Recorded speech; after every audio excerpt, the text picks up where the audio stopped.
What if the quietest mornings hide the loudest secrets? That's what I think about now, looking back on that Saturday when everything started to unravel. I'm Rachel Carter, a stay-at-home mom in our cozy suburban home, where weekends usually mean lazy breakfasts and family time. James, my husband of 17 years, is the breadwinner, always off to meetings that keep our life comfortable. Our son Noah, at 13, is the quiet genius type, tinkering with gadgets in his room. But that day, with James gone early and Noah upstairs, I feel the weight of the clutter in James's home office pressing on me like an unspoken accusation. The room smells of stale coffee and forgotten papers, and as I wipe down the desk, I can almost hear the echo of our happier years fading away. Little do I know, this simple act of cleaning will crack open a Pandora's box of lies, forcing me to question every hug, every smile, and hinting at betrayals that will redefine our family forever. It started like any other quiet Saturday morning, the kind where I finally had time to breathe.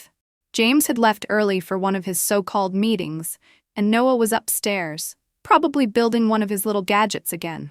I figured I'd finally clean up James' home office, something I'd been putting off for weeks. He never liked me in there. "Work stuff," he'd say. "Nothing you'd want to mess with." Still, the door wasn't locked and the clutter was getting on my nerves. Coffee-stained mugs, piles of unopened mail, snack wrappers. It didn't exactly scream professional environment. I started with the desk, sorting papers, tossing junk mail. That's when I opened the bottom drawer, the one he always kept shut. Under a few old tax folders and a stapler that barely worked, I saw it. A red envelope. It stopped me. It was glossy, thick, and out of place. Not like the usual boring manila ones he kept everything else in. Something told me not to touch it, but I did. Slowly, I pulled it out.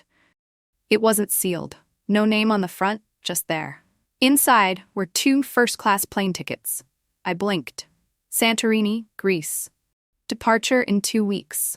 A 5-star couples resort, private infinity pool, candlelit dinner on arrival, a spa package.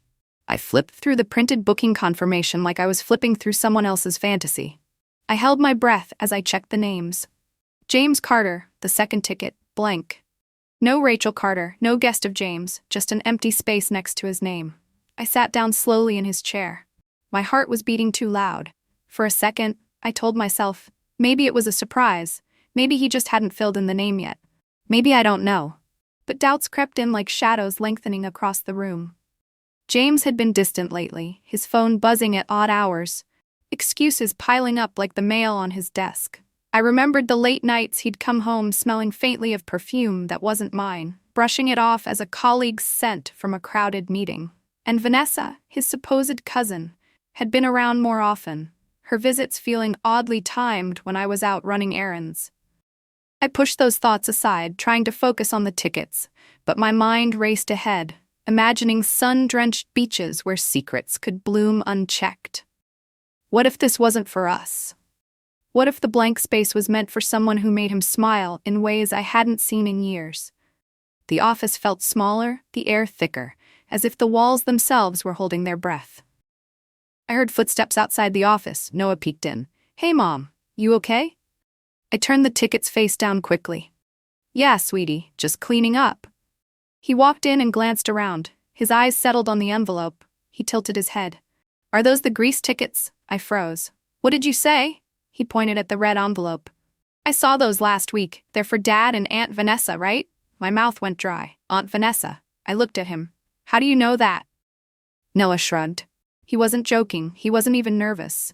"I heard Dad talking to her, and I saw the emails. I have a surprise for you, Mom." "A surprise?" The room tilted slightly. My hands started to shake, but I kept my face calm. For him. "Noah, what kind of surprise?" He smiled. A strange, calm smile. "Don't worry, you'll see." He turned and left like nothing happened, just like that. I sat there in complete silence, staring at the envelope, my fingers clenched around it without meaning to. James and Vanessa, a couple's resort, 2 tickets, a blank name, and my 13-year-old saying, "You'll see." I wasn't sure what I was more afraid of, what James was hiding, or what Noah already knew. The red envelope felt heavier now, like it contained not just paper, but the unraveling threads of our life. I slipped it back into the drawer, but the damage was done. The seed of suspicion planted deep. That night, as the house settled into quiet, I couldn't shake the image of azure waters and whispered promises meant for someone else. Sleep evaded me, my mind replaying Noah's words, foreshadowing a storm I wasn't prepared for. I didn't sleep that night. Every time I closed my eyes, I saw that red envelope, the flight tickets, the blank name, and Noah's face. So calm. Too calm for a 13-year-old boy who had just told his mother that her husband was planning a romantic trip with someone else. Someone I thought was family. I lay in bed staring at the ceiling while James snored softly beside me, completely unaware. I wondered if he even felt guilty. Did he look at me and feel anything at all? The sheets felt scratchy against my skin, the room too warm, as if the betrayal was already heating the air between us. Vanessa had always been part of our extended circle, introduced by James as his cousin from his mother's side. We'd shared holidays, laughed over dinners, but now those memories twisted like knives. How long had this been going on? And Noah, my sweet, inventive boy, how had he uncovered what I'd missed? His surprise lingered in my thoughts, a promise of truth that both terrified and intrigued me. The next morning, I made pancakes just like I always did. James kissed my cheek like nothing was wrong and left for work earlier than usual. Said he had calls lined up back to back. I nodded, pretending I believed him. The kitchen smelled of maple syrup and butter, a false comfort as I watched him drive away. Once I heard the front door close, I called Noah downstairs. He appeared a few minutes later, still in his pajamas, hugging the tablet he never went anywhere without. He sat across from me at the kitchen table, munching on a pancake like we were about to talk about homework. I pushed my plate aside. "Noah," I said quietly, "yesterday, what you said about the tickets and Aunt Vanessa?" He didn't look surprised. He just swallowed, wiped his mouth, and nodded. "Yeah," he said. "I knew you'd want to know." As he spoke, I felt a new layer of tension build, like the calm before a revelation that would change everything. Noah's eyes held a maturity beyond his years, and I realized this conversation was just the beginning of peeling back the facade James had built. "You said you've heard things, emails." He leaned back in his chair like he'd been waiting for this. "A while ago, I noticed Dad was acting weird. He was smiling at his phone a lot. Then Vanessa started coming over more even when you weren't home. I didn't like it. Something felt off." His voice didn't shake. He was calm like he'd practiced this moment a dozen times in his head. "I saw a message pop up on his phone once," he continued. It said, "Can't wait to have you all to myself in Greece." I remembered it because of the country. I'd just done a school report on it. I blinked hard trying to process that. "You read their messages?" He nodded.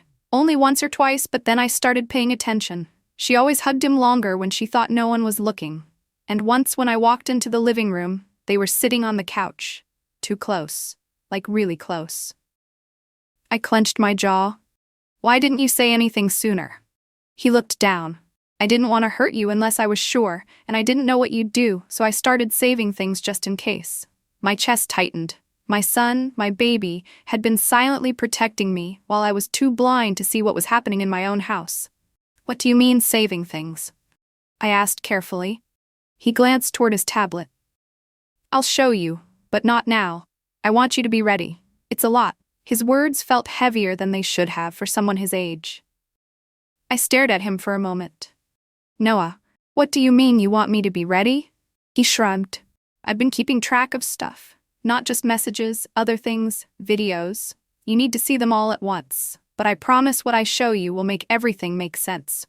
Something in his tone sent a chill down my back. He wasn't doing this out of curiosity or mischief. He was doing this because he genuinely wanted to protect me, to give me the truth. I reached out and took his hand. "You've been really brave. I'm proud of you." He looked up, surprised. "You're not mad?" I shook my head. "No, I'm hurt, but not at you." He let out a small breath, then gave me a tiny smile. "I'm going to get everything ready," he said, standing up. "When it's time, I'll show you, but you need to promise me something." I raised an eyebrow.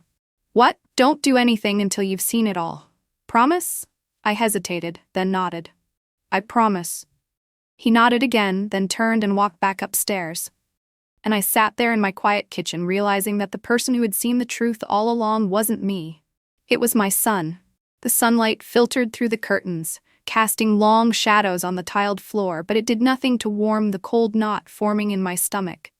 Noah's revelations hung in the air like smoke, lingering and impossible to ignore. I poured myself another cup of coffee, the steam rising in lazy curls, and tried to piece together the fragments he'd shared. James smiling at his phone. How many times had I seen that and dismissed it as work stress relief? Vanessa's hugs, too lingering, too familiar. I'd chalked it up to family affection, but now it felt like a violation. And the message about Greece, it matched the tickets perfectly, a puzzle piece snapping into place with cruel precision.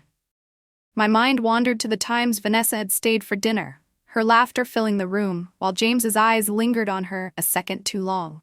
Had Noah seen all that from the shadows, his young mind cataloging betrayals like data in one of his experiments? I spent the afternoon in a daze, folding laundry that didn't need folding, wiping counters already clean. The house felt different now, every corner whispering doubts. Upstairs, I could hear Noah tapping away on his tablet, organizing whatever evidence he'd amassed. It struck me how resourceful he was, self-taught from online tutorials, building drones and circuits while his friends played video games. But this was no hobby. It was a quiet crusade. I wondered what else he'd uncovered, what videos he mentioned that would shatter the illusion completely. The weight gnawed at me, but I'd promised, and breaking that would betray the trust he'd placed in me. 2 days passed before Noah told me it was time. I didn't ask questions. I didn't press him. I waited because somehow, deep in my gut, I knew that whatever he had to show me would change everything. He came into the living room that evening after dinner, holding his tablet and a small USB cable. His expression was serious. "Mom, can we go to the garage?" I nodded and followed him out, heart thumping. The garage was quiet, dimly lit by the single bulb overhead. James's car sat there like a sleeping animal. Just yesterday, he had taken it to another networking dinner. My stomach twisted just thinking about it.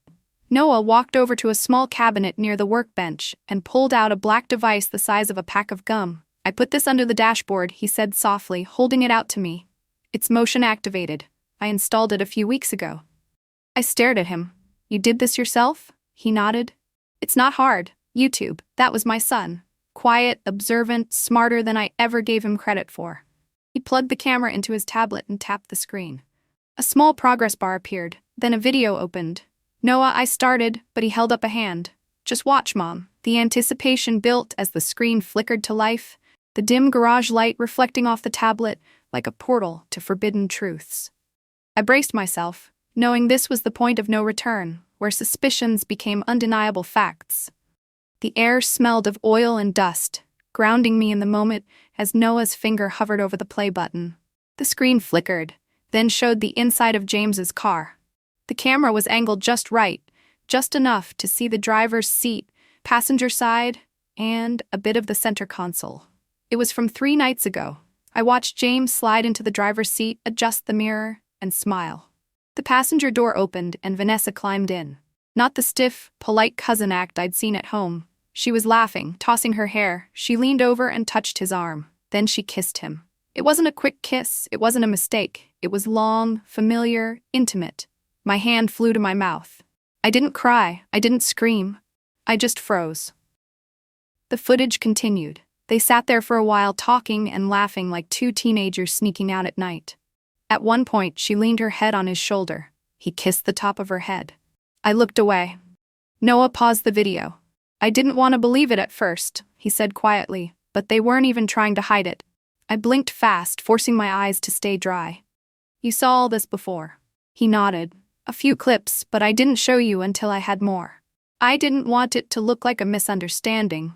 Another clip loaded, this one in the soft glow of streetlights filtering through the windshield. Vanessa's hand traced patterns on James's thigh as they murmured about future plans, words like escape and us cutting through the audio like shards. It was more than an affair. It was a parallel life, one where I didn't exist. Noah fast-forwarded slightly, showing a moment where they shared a lingering gaze, the kind that spoke volumes without words. My breath caught, the garage spinning slightly as the reality sank in deeper. He tapped the screen again and another clip played. This time it was daylight. James and Vanessa at a gas station. She got out, walked around to his side and handed him something. They laughed. Then she kissed him again, this time in broad daylight. "Noah, stop," I whispered. He did. The garage was silent except for the quiet hum of the refrigerator in the corner. "I'm sorry, Mom," he said. I shook my head. "You didn't do anything wrong." He looked at me unsure. "I didn't know if I should tell you. I didn't want to hurt you." "You didn't hurt me," I said. "They did." My voice was steady, but inside I felt like I was cracking. Not just from the betrayal, but from the realization that my 13-year-old had carried this burden on his own. "You're so brave," I told him, "and smart, smarter than both of them." He didn't smile. Instead he said, "That's not the surprise I told you about. That's just part of it." I stared at him. "There's more?" The question hung between us, heavy with implication, as Noah unplugged the device and tucked it away. The garage light buzzed faintly, mirroring the static in my mind, while I grappled with the layers still to unfold. He nodded slowly. "Yeah, and once you see it, you'll know exactly what to do." After watching those videos, something inside me changed. I didn't cry. I didn't scream. Not even when I was alone. I just stopped pretending. Every moment, every hug, every time Vanessa said, "I love you, sis," it all started to feel like poison. For years, I believed James when he told me Vanessa was his cousin. On my mom's side, he said, "We're not super close, but we're all each other has left." I welcomed her into our home, cooked for her, even trusted her with Noah when I was sick. Now, I couldn't remember one thing about her that ever really made sense. The garage door creaked as I leaned against it, the cold metal grounding me while my thoughts spun. Those clips replayed in my mind, the easy laughter, the casual touches, as if they'd been rehearsing this double life right under our roof. How had I missed the signs? The extra cologne James wore on meeting days, the way Vanessa's eyes lit up when he entered the room. It wasn't just betrayal, it was a meticulously crafted illusion, and Noah had pierced it with his hidden lens. The next morning, after James left for work, I opened the old photo box in our closet. It was dusty. I hadn't looked through it in years. Wedding pictures, birthday parties, baby showers. There she was, always smiling somewhere in the corner of our life. I picked up one photo from our 3rd anniversary dinner. James was standing between me and Vanessa, arms around both of us. I turned it over, hoping maybe I'd written something on the back. Nothing. Noah walked in just as I placed the picture down. "I've been thinking about that photo," he said, looking at the one I had in my hand. "It always looked weird to me." I looked at him. Weird how she's at everything. Every holiday, every dinner, but never in any family group pictures before you met Dad. He had a point. The faded colors of the print seemed to mock me now, a snapshot of deception frozen in time. I traced James's smile with my finger, remembering how genuine it felt back then. But now it looked rehearsed, like he was playing a role in a family portrait that included an intruder. I went to James's social media and started scrolling slowly at first, then faster, looking for photos of him and Vanessa from before we were married. There were a few, but they were always just the two of them, often taken in places I'd never heard him talk about. "Didn't he say they spent their childhood summers together in Oregon?" I asked Noah. "Yeah," he replied, "but she once told me she's never even been to Oregon." That was it. We went to the computer and did a reverse image search on one of the oldest pictures James had shown me when we were dating. A photo of a family reunion in a backyard. Vanessa was standing next to a woman James said was his aunt. It took 5 seconds. The image was from a stock photo website. The same picture had been used in an online ad for picnic tables. I stared at the screen feeling sick. He faked it, I whispered. The whole story, the family connection, everything. Noah said nothing, just waited for me to breathe. We kept going. Emails, old trip receipts. I found hotel bookings from years ago, 2 guests, 2 meals, always for the same weekends. James claimed he was at conferences. He had taken her with him on those trips. Some of them were right before or after our anniversaries. One was during my birthday weekend. I sat back in my chair, stunned. Why would he lie like this? I asked quietly, more to myself than to Noah. Because if you knew she wasn't family, he said softly, you'd never have let her into the house. He was right. I looked at the pictures again. All the memories I thought were real suddenly felt like props in a play. Everything had been carefully staged, carefully lied about. Vanessa wasn't a cousin. She was his mistress, and I had served her coffee in my kitchen. The discovery hit like a wave, pulling me under with its force. I closed the laptop, the screen's glow fading like the trust I'd once held. Noah sat beside me, his presence a steady anchor in the storm.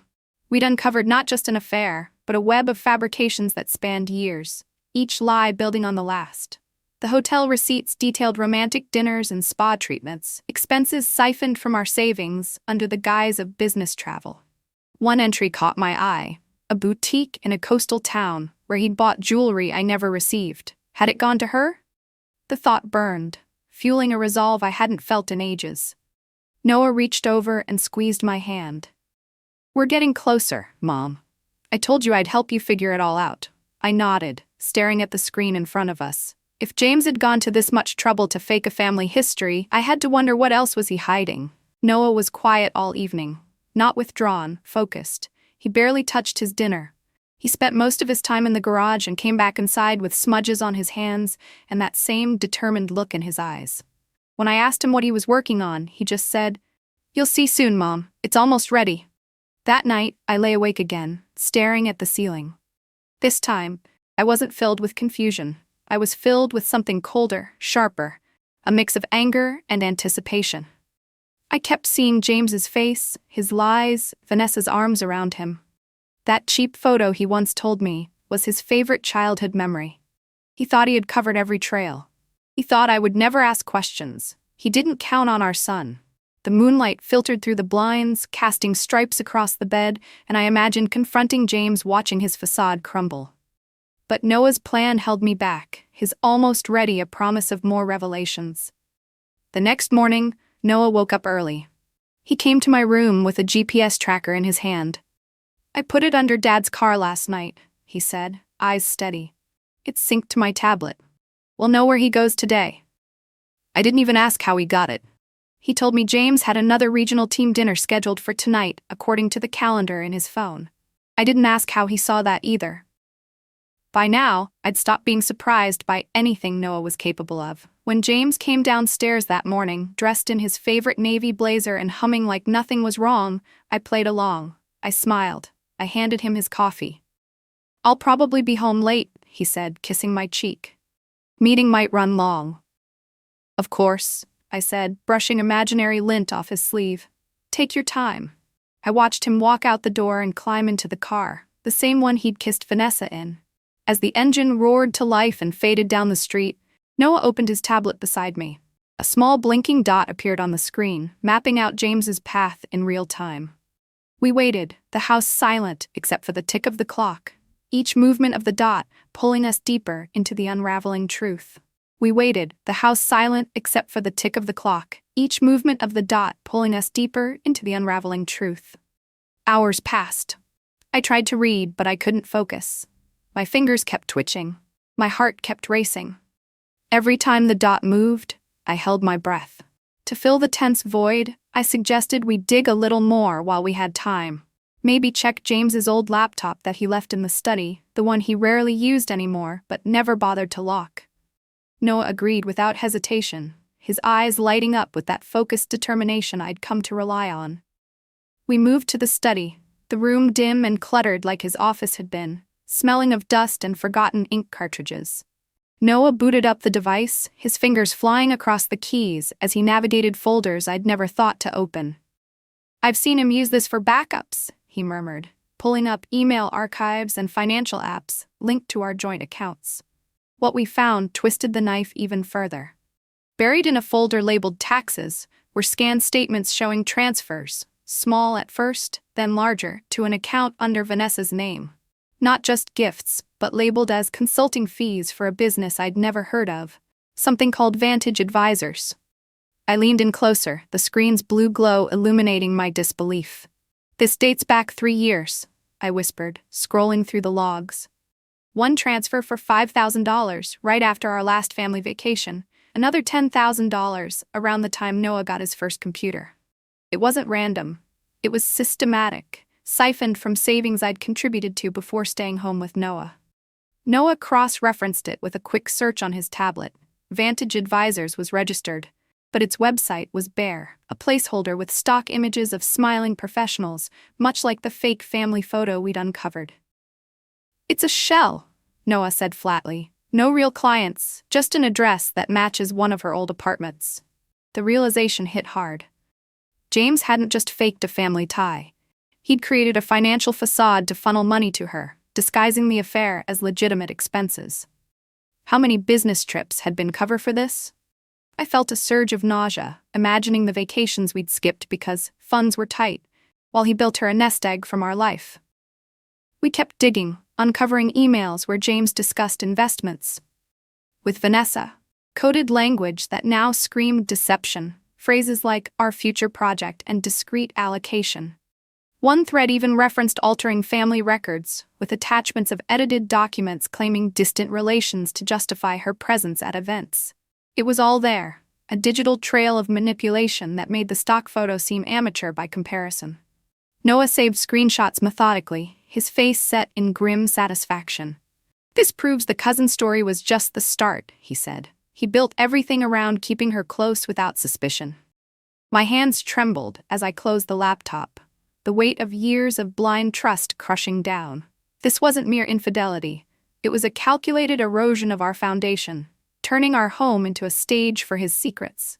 The clock ticked onward, but the discoveries fueled a burning clarity. I wasn't just hurt, I was armed, now, with truths that could dismantle his lies piece by piece. Finally, just after 7 p.m., it stopped. A location popped up: Rosewood Garden Inn, a boutique hotel just across town. Small, expensive, discreet. Noah and I looked at each other. "Let's go," I said. I didn't need to change clothes. I didn't need to put on makeup. I just grabbed my keys and followed the blinking dot. We parked a block away, close enough to see the entrance without being noticed. I turned off the engine, and we sat in silence.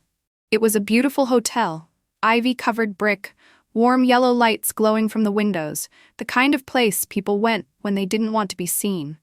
The evening air carried a faint scent of blooming jasmine from nearby gardens, a mocking reminder of romance in the midst of our vigil.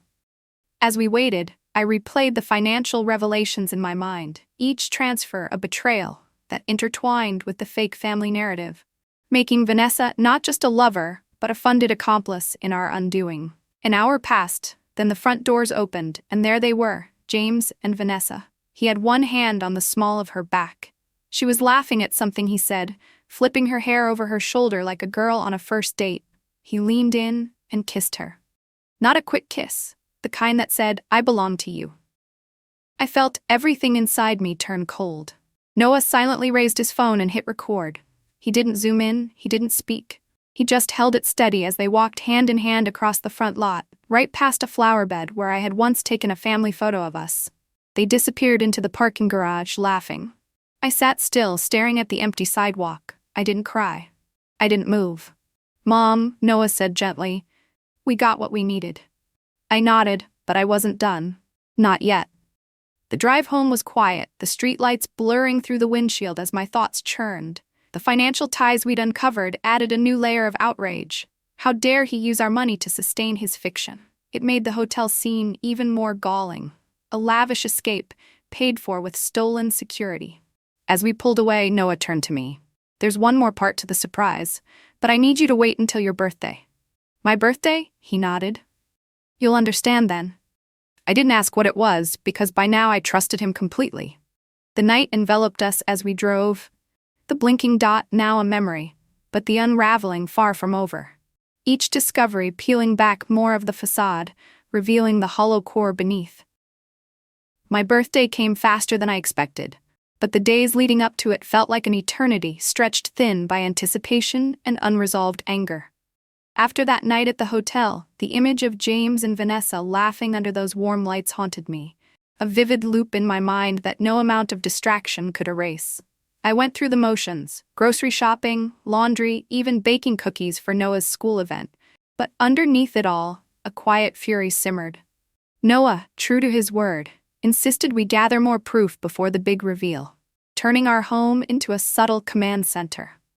He spent hours in his room, cross-referencing the GPS data with timestamps from the car camera videos we'd already seen. building a timeline that mapped out their secret meetings like pins on a crime board. "We need it airtight, Mom," he said one afternoon, showing me a spreadsheet he'd created on his tablet. Rows of dates, locations, even estimated durations based on when the car engine started and stopped. It was meticulous, almost professional, and it made my heart ache to see him so invested in dismantling the lies that should never have touched his childhood. To bolster our case, Noah suggested we check James's work email, the one he sometimes accessed from home on his old desktop. I hesitated at first.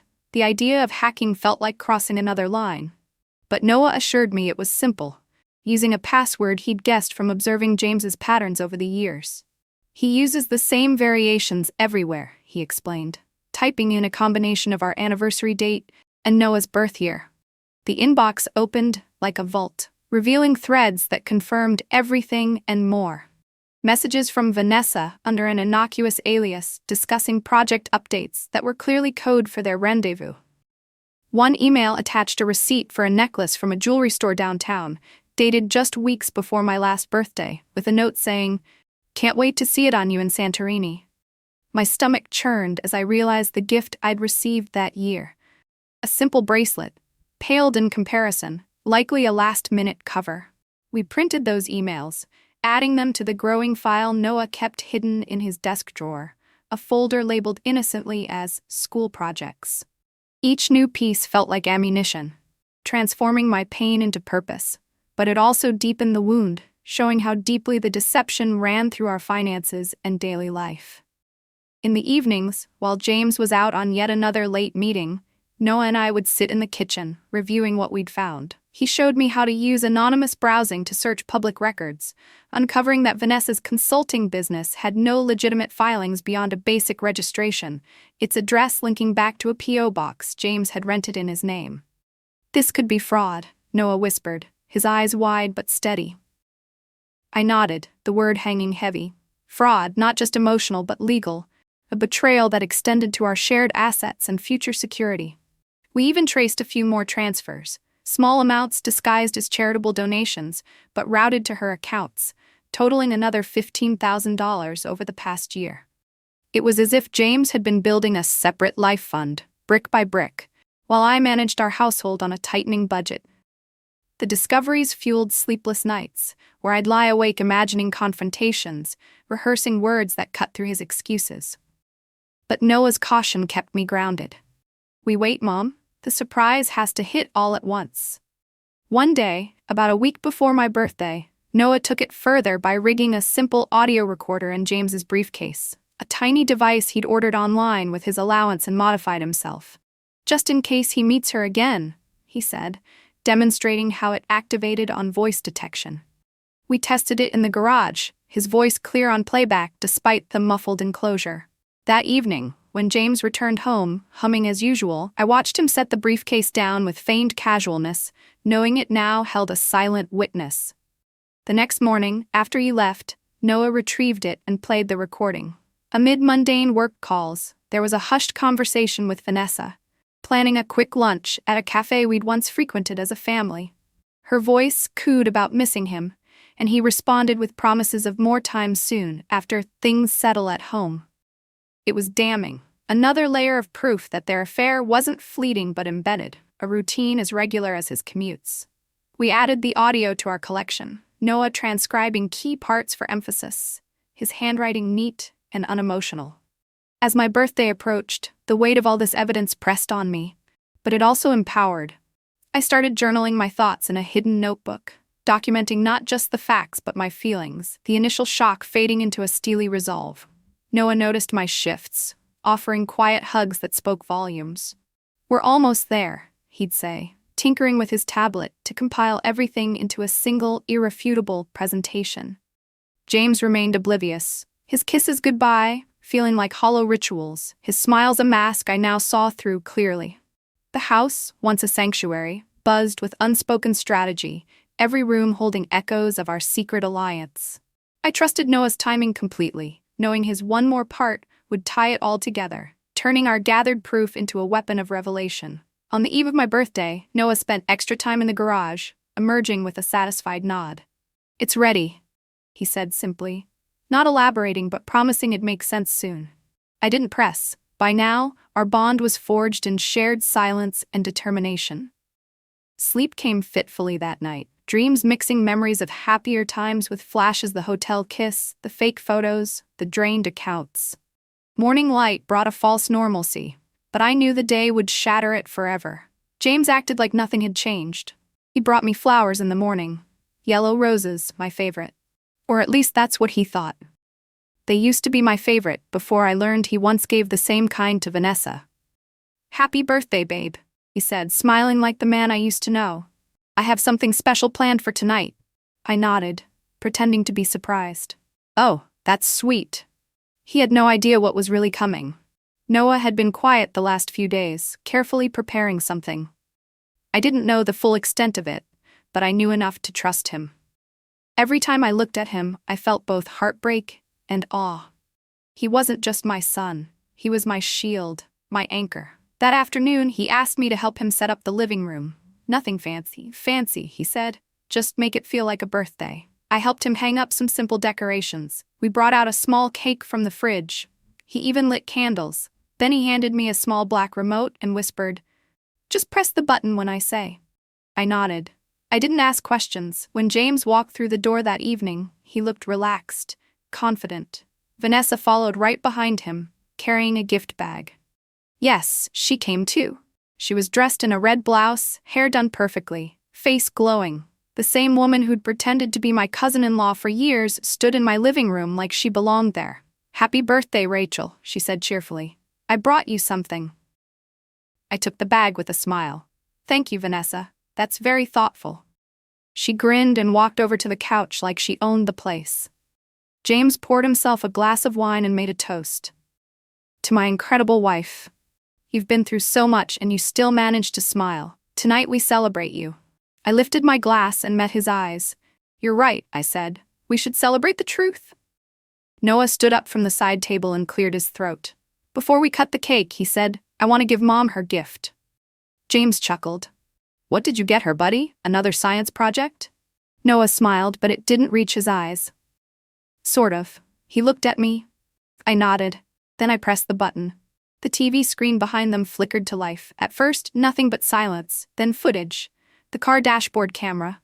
James and Vanessa laughing, kissing, holding hands, in his car, at the hotel, at the gas station. Multiple clips, one after another, seamlessly stitched together by Noah's careful editing. The drone footage from the park played next, their picnic a grotesque parody of romance. The audio kicked in, Vanessa's voice planning the Greece trip, James promising her forever. Timestamps glowed in the corner of each clip, undeniable proof of dates and places. James froze, his wine glass tipped slightly in his hand. Vanessa's smile vanished. The room fell so quiet I could hear my own breathing, sharp and uneven, like the air itself was jagged. Noah's voice broke the silence. "You lied to both of us, and you didn't even try to hide it." James stepped forward. "Rachel, I can explain." "No," I said, my voice calm, but cold as steel. "You can't." Vanessa stood up, flustered. "This is completely inappropriate." I turned to her, my eyes burning. "Is it? You kissed my husband in my car, planned a romantic trip behind my back, and lied about being family, and now you want to call this inappropriate?" She opened her mouth to respond, but nothing came out. James tried to speak again, but I held up my hand. "Don't, just don't." Noah walked over and stood beside me. I put my arm around him, steady and strong. The video ended. The screen went dark. But the truth was already burned into the walls of the room. The scent of the birthday candles lingered, now acrid, mixing with the faint sweetness of the cake we'd never cut. My heart pounded, not with fear but with clarity, as if the fog of years had lifted in one devastating moment. I looked at James, his face pale, eyes wide like he couldn't believe I'd found out. Vanessa clutched her purse, her perfect composure unraveling as she stammered about misunderstandings. But there was no mistaking the evidence. Every frame, every word, meticulously gathered by a boy who saw what I couldn't. I felt Noah's hand brush mine, a quiet reassurance that we'd done this together. The living room, once a space of warmth, felt like a courtroom now, with the verdict already delivered. James tried to pivot, muttering about needing to talk privately, but I shook my head. "This is private enough," I said, my voice steady despite the tremor in my chest. You brought her here, into our home, under our roof, and thought you could keep it hidden. Vanessa made for the door, mumbling an excuse about needing air, but I didn't stop her. Let her run, the truth wasn't going anywhere. Noah's montage looped silently in my mind, each clip a nail in the coffin of the life I'd thought we had. I saw our family vacations, our quiet dinners, all tainted now by their stolen moments. But something else stirred, a fierce pride in my son, who'd turned his pain into precision, his gadgets into justice. As the front door clicked shut behind Vanessa, James sank onto the couch, head in his hands. Rachel, I never meant... He started, but I cut him off.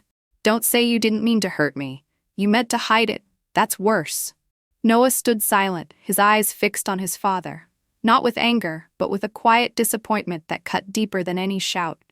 The candles flickered out one by one, wax pooling like the lies that had melted away tonight. I didn't cry. I didn't need to. The confrontation wasn't the end. It was the beginning of something else. Something Noah and I would face together, armed with the truth we'd uncovered and the strength we'd found in each other. James looked at me, eyes wide, like he couldn't believe I'd found out. But I wasn't shocked anymore. I was ready. I looked down at Noah. He didn't say a word because he knew this wasn't the end. Not yet. 2 months later, I stood before a judge. The courtroom was packed. Cameras weren't allowed inside, but reporters hovered near the doors. The story had already spread online. Noah made sure of that. He uploaded the dashcam footage to a secure site, sent it anonymously to local news outlets. The headline had gone viral within days.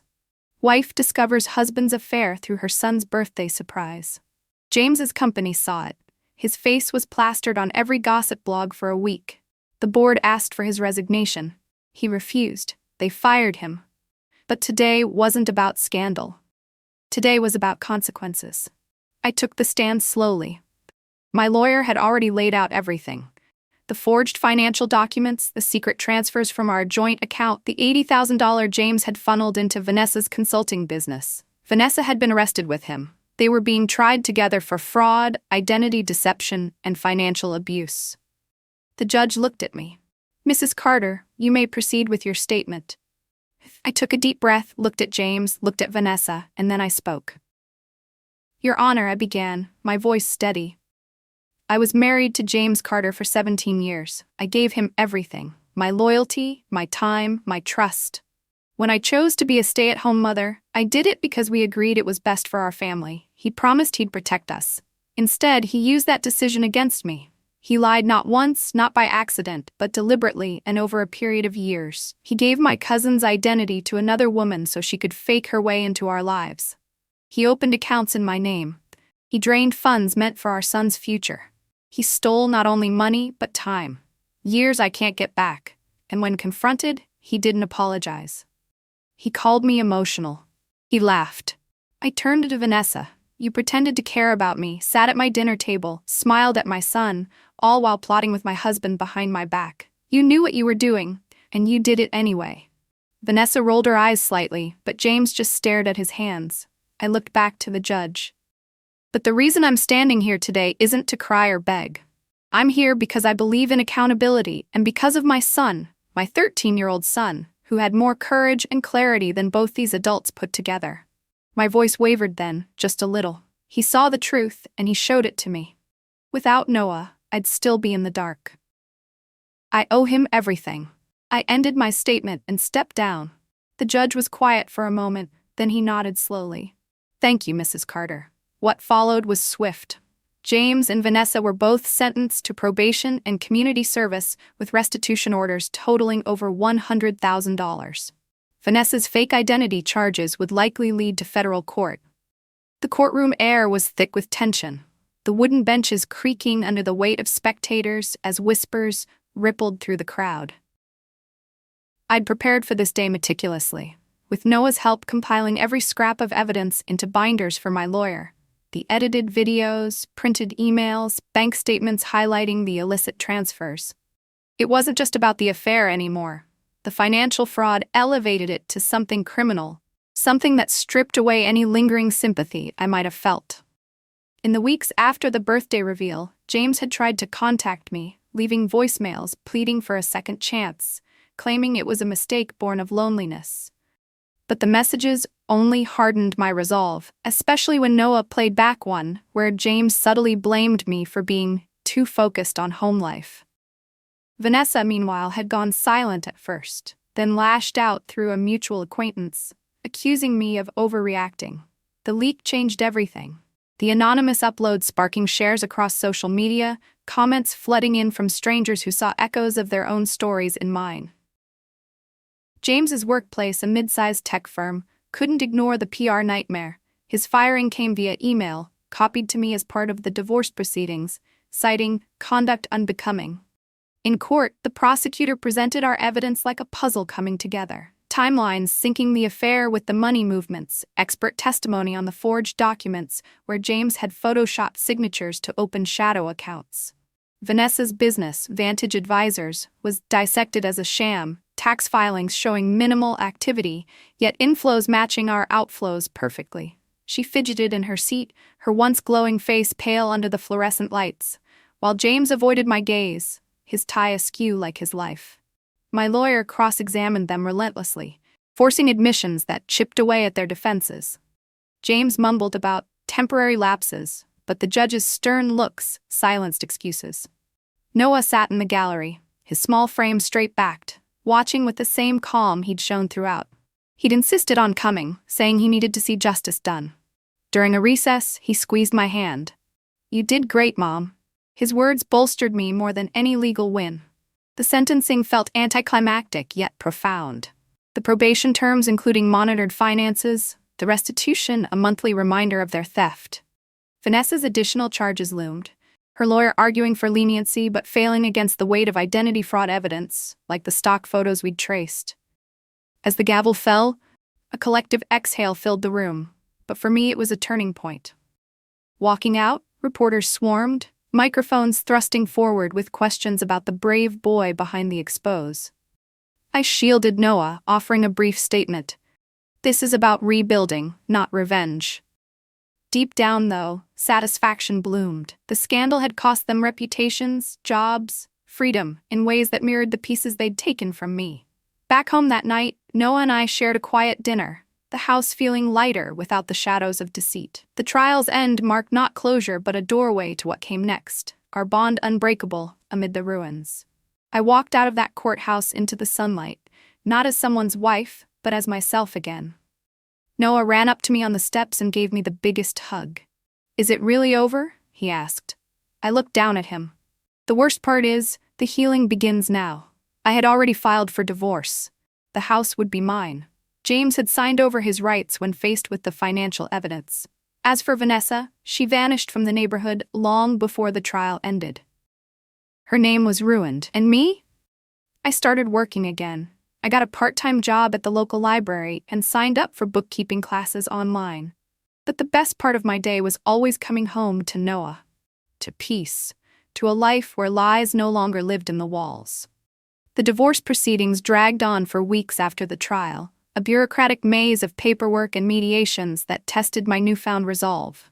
James's lawyer tried to negotiate, pushing for shared assets and visitation rights, but the evidence we'd compiled, those damning financial trails and forged documents, left little room for bargaining.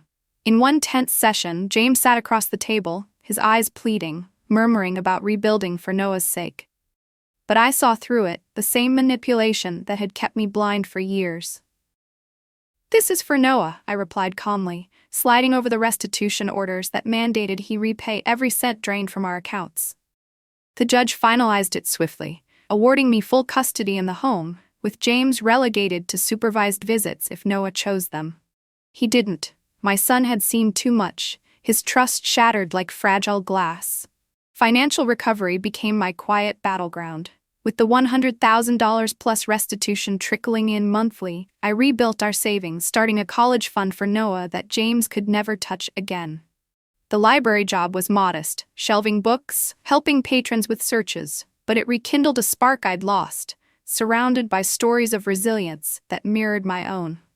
Evenings found me at the kitchen table, laptop open to online classes, learning debits and credits as a way to reclaim control over what had been stolen. Noah helped, his tech savvy turning my notes into organized spreadsheets, our sessions laced with laughter over simple dinners. "You're getting good at this, Mom," he'd say, pride in his voice as we balanced mock budgets. The house transformed too. No more shadows of deceit.